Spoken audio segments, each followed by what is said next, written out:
কিন্তু আমার প্রশ্ন, যে নেতারা এখন বলছেন ভারতীয় পণ্য বর্জন করেন, তাদের বউদের কয়খানা ভারতীয় শাড়ি আছে? शेख हसीना वाजद जो हैं उन्होंने कहा है कि आप अपनी कमिटमेंट ज़रूर पूरी करें इंडियन प्रोडक्ट्स की, लेकिन अपनी जो इंडियन वो जो साड़ीज़ हैं जो उनकी बीवियां पहनती हैं उनके समेत दिला दें सारा कुछ।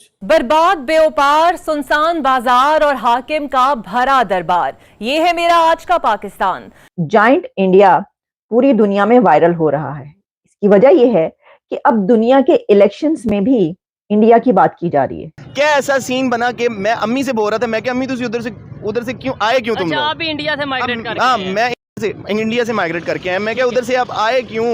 मैं जो उधर रह रहे हैं बड़ी खुशी से रह रहे हैं। मैं कह रहा हूँ काश दोबारा मौका मिले और मैं अपने दादा परदादा को बोल सकूं, भाई जिधर तुसी बैठे सी ना उथे वापस चले जाओ। फिरोजपुर था वहाँ का इंडिया का शहर है।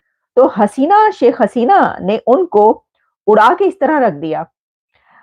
शेख हसीना की ललकार ये थी कि अगर ये बायकॉट करना चाहते हो तो पहले तुम अपनी बीवियों की साड़ियां जलाओ।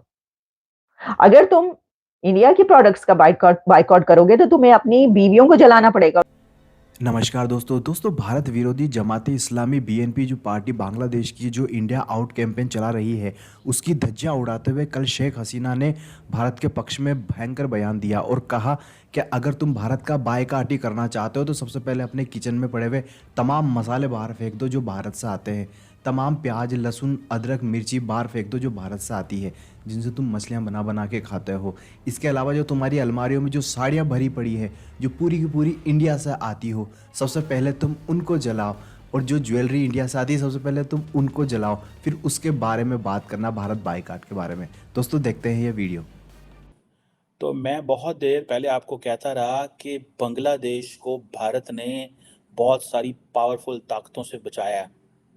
मैं आज ही बयान पढ़ रहा था, अवामी लीग के जनरल सेक्रेटरी हैं जो उबैदुल्ला कदीर साहब जो हैं, उन्होंने ये कहा कि इंडिया की सपोर्ट की वजह से बहुत सारे जो ताकतवर मुल्क हैं उन्होंने बांग्लादेश के इंटरनल मामलात में इंटरफेयर नहीं किया, मैडलिंग नहीं की।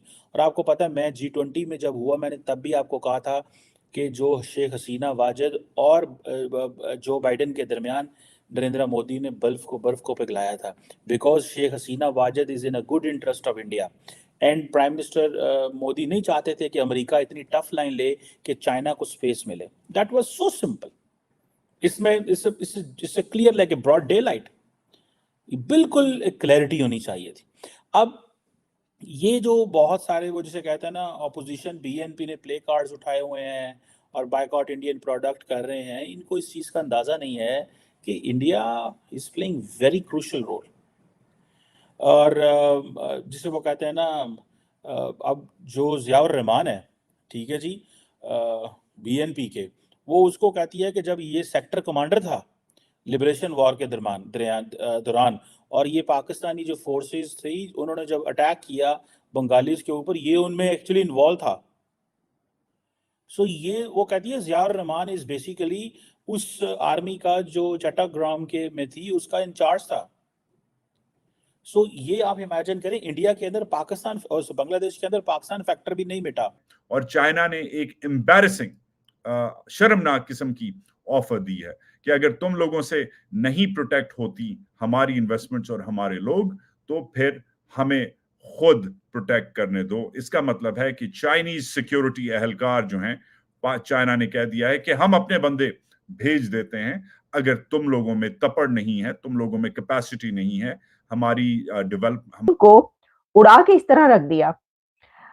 शेख हसीना की ललकार ये थी कि अगर ये बायकॉट करना चाहते हो तो पहले तुम अपनी बीवियों की साड़ियां जलाओ। अगर तुम इंडिया के प्रोडक्ट्स का बायकॉट करोगे तो तुम्हें अपनी बीवियों को जलाना पड़ेगा। उन्होंने यहां तक कहा बर्न योर वाइफ्स, यानी बर्न योर वाइफ्स साड़ीज, यानी जो साड़ियां वो पहनती हैं पहले वो कहां से आती हैं। फिर उन्होंने कहा कि पहले आप जो मसाले इस्तेमाल करते हैं, जो स्पाइसेस इस्तेमाल करते हैं इंडिया के, आप उनको आग लगाएं।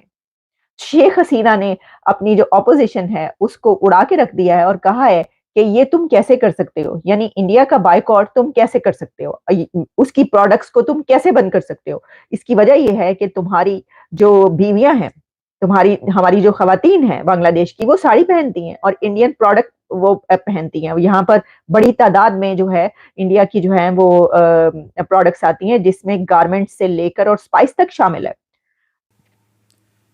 दोस्तों बांग्लादेश में पिछले कई समय से पाकिस्तान भी एक्टिव हो चुका था और वहाँ पर भारत विरोधी गतिविधियों को हवा दे रहा था।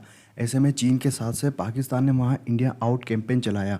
मालदीव में ये काफ़ी सफल रहा था और म्यूजियो आ गया था, पर जल्दी ही म्यूजियो को भारत ने उसकी औकात बता दी। अब म्यूजियो भागा भागा भारत को सबसे करीबी एलाय बता रहा है।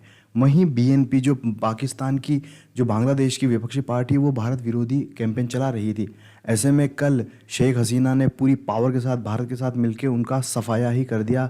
जो जनवरी में इलेक्शन हुए थे, अमेरिका भी काफ़ी हद तक शेख हसीना के खिलाफ था, लेकिन भारत ने गेम खेलते हुए फ्रंट फुट पर जाते हुए एग्रेसिव पॉलिसी से अमेरिका का भी वहाँ पे सुपड़ा साफ कर दिया। अमेरिका का भी ये था कि इनको हटा के वहाँ विपक्षी पार्टी लाई जाए और भारत को थोड़ा सा ग्रैब किया जाए। भारत हमारे साथ तो रहे, पर भारत को हमेशा दबाव में रखें, इधर से भी उधर से भी। तो इसमें अमेरिका की भी चाल है जो मालदीव में चल रहा है। ऐसे में भारत ने फ्रंट फुट पर खेलते हुए शेख हसीना के साथ मिलते हुए वहाँ की जो विपक्षी पार्टियाँ थी उनको पूरा तरह से कचूमर निकाल दिया। ऐसे में वहाँ की जो विपक्षी पार्टियाँ थी उसने इंडिया आउट कैंपेन चला रखा है इस वक्त। तो बांग्लादेश की जो शेख हसीना, उन्होंने बोला कि भाई तुम अगर बाईकाट ही करना चाहते हो तो सबसे पहले मसाले का बाईकाट करो। भाई साड़ियों का बाईकाट करो, इतनी महंगी महंगी साड़ियाँ जो आती है, कभी बनारस की आती है, कभी मद्रास की आती है, इसका बाईकाट करो।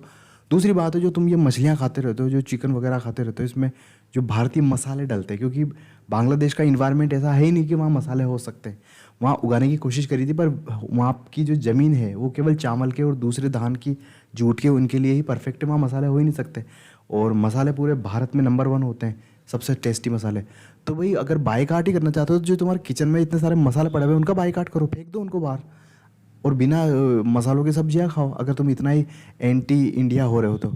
और दूसरी बात है, ये अदरक लहसुन जो तुम प्याज जो आता है, क्योंकि आता है वो भारत से ही है, ये आते हैं, तो इसका भी बाईकाट करो।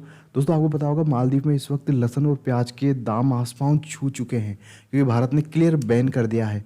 अब चाइना से अभी पानी मंगा रहा, वो तिब्बत से आएगा, लेकिन वो जो पानी है वो भी बहुत महंगा पड़ेगा म्यूजियो को। ऐसे जो म्यूजियो ने कहा कि हम अब चाइना से प्याज लहसुन मंगाएंगे। अरे भाई तू मंगा तो लेगा, लेकिन उसकी लागत देगा कौन? जो प्याज 10 रुपये किलो में भारत से इम्पोर्ट हो रहे थे, अब वही 70 रुपये किलो में होएंगे, कम से कम 60 रुपये किलो में होएंगे, क्योंकि इतनी दूर से 6000 किलोमीटर से आएगा। तो म्यूजियो की भी प्याज लहसुन के मामले में हवा निकल गई एक ही बारी में। और ऐसे बांग्लादेश में कल जो शेख हसीना ने कहा कि भाई प्याज लहसुन अदरक वगैरह जो भारत से आते देगा उसका बाईकाट करो ना, है। भारत हमारी इतनी मदद कर रहा है, उसकी वजह से इन्फ्लेशन जो कोरोना आया है उसमें हमारे इन्फ्लेशन इतना नहीं बढ़ पाया है। और शेख हसीना को इस वक्त पूरी तरह से भारत का साथ है दोस्तों। और बांग्लादेश में तो इस वक्त हालांकि गतिविधियां चल रही है वहाँ एंटी विरोधी और हिंदू विरोधी, पर भारत धीरे धीरे इसको टैकल कर ही लेगा। जय हिंद दोस्तों।